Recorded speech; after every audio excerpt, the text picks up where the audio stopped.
Now, the fallout over the Comey situation continues as the White House scrambles to try to get some sort of control of the narrative. Now, obviously, the press, when this happened, wanted to know, hey, why fire Comey? Why did you do that? Now, to illustrate how crazy it got in the first few hours, I turned to the Washington Post, who actually wrote a story about Sean Spicer and what he was doing and how he was actually trying to avoid reporters. This is awesome. Now, after the White House press secretary, Sean Spicer, wrapped up his brief interview with Fox Business from the White House grounds late Tuesday night, he ended up disappearing into the shadows, huddling with his staff behind a tall hedge. He's hiding behind a bush, in plain language.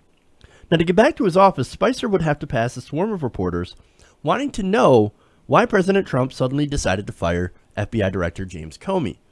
For more than 3 hours, Spicer and his staff had been scrambling to answer that question. Spicer had wanted to drop the bombshell in an email statement. Oh, that's classy. That's sort of like breaking up with somebody via email. Like, oh, I'm not ballsy enough to do it in person, which is interesting. Now, unfortunately, that email was not transmitting quickly enough, so he ended up standing in the doorway of the press office around 5:40 p.m. and shouting a statement at reporters that happened to be nearby. Oh, hey, by the way, we fired Comey. All right, I'll see you guys later. This is disaster. Now, the press staff that, after he shouted at the reporters, hey, we're firing Comey, he then vanished with the staff locking the door leading to his office. The press staff said that Spicer might do a briefing later, then announced that he definitely wouldn't say anything more that night. So again, no, we fired Comey. I'm out of here. I'm going to go hide in my office now. But of course, later on, with the, I'm assuming at the urging of Trump was like, get your ass out there and defend me. This is not going as planned. This did not work out. Well, go out there and defend me. You're my spokesperson. Get your ass out there. So he did. Now, Spicer and two prominent spokeswomen were suddenly speed walking up the White House drive to defend the president on CNN, Fox News, and Fox Business. So again, he's out there. He's having to defend Trump. He's having to answer questions. Now, this is damage control mode, right? So after Spicer gave his interviews to Fox, CNN, and Fox Business, he would then have to walk through, because again, this is in the evening. This is on the White House lawn. These are White House reporters. He's got to get from those sets back to his office, and he's got to go through those reporters. Now, what happened again is hilarious. After Spicer spent several minutes hidden in the bushes behind these sets, Janet Montesi, an executive assistant in the press office, emerged and told reporters that Spicer would indeed answer some questions as long as he was not filmed. So, okay, I'm hiding in the bushes. I can't stay here forever. I need to go back to my office. Fine, I'll give you 10 minutes. I'll answer a couple of questions, and then don't film me because I'm going to get the fuck out of here. That's Spicer. Literally hiding from the press. This is hilarious. He's in the bushes. He's hiding in the bushes. That is so sad. So sad. Now, does anybody have in the White House have a job that's worse than Sean Spicer's right now? Because I think at this point, he would probably prefer going back to being the Easter Bunny. Anyway, after the press agreed to his demands, Spicer then emerged from the bushes, saying, just turn the lights off. Turn them all off. We'll take care of this. Just turn off the lights. I don't need no lights. Don't film me. I don't want to be filmed anymore.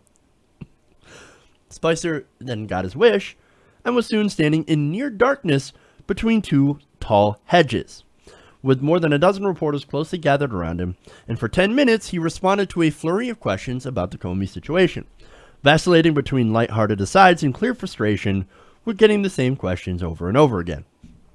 Well, the reason you keep getting the same question over and over again, Sean, is because you're not giving them a good answer. Yeah. Anyway, during that Q&A, Spicer repeatedly batted down bipartisan calls that an independent prosecutor be assigned to handle the investigation into ties between Trump's campaign and Russian officials, saying that the current system is working just fine.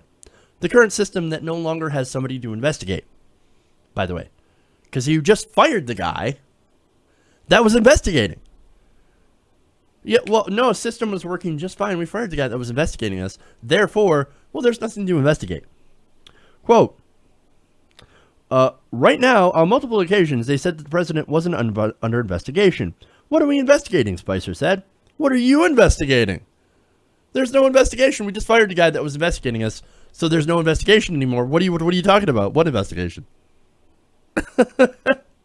Whatever you say, dude. He did not want to be there. He wanted to get the fuck out of there, get back to his office, and probably pour some Baileys into his cereal. Oh, wait, that's the Rince Priebus joke. Probably get some rum or something. Now, exactly 10 minutes after he started answering questions, to the dot, Spicer stopped and said, okay, gotta go. Thank you, guys. I'm out of here. We'll see you later. As Spicer made his way towards the White House door, the swarm of reporters moved with him, shouting questions along the way. Spicer then walked with his head down. As he approached the door, aides warned reporters not to get too close. He then disappeared inside, enveloped by the warmly lit White House. Everything about this story is great. Hiding from the reporters, doing bullshit answers to questions, saying, what investigation? What are you talking about? There's no investigation anymore. We just fired the guy who was doing the investigation, who nobody else is going to do it now. Anybody that we pick is not going to do an investigation. And look, every person that has investigated anything when it came to the Trump administration has also been fired.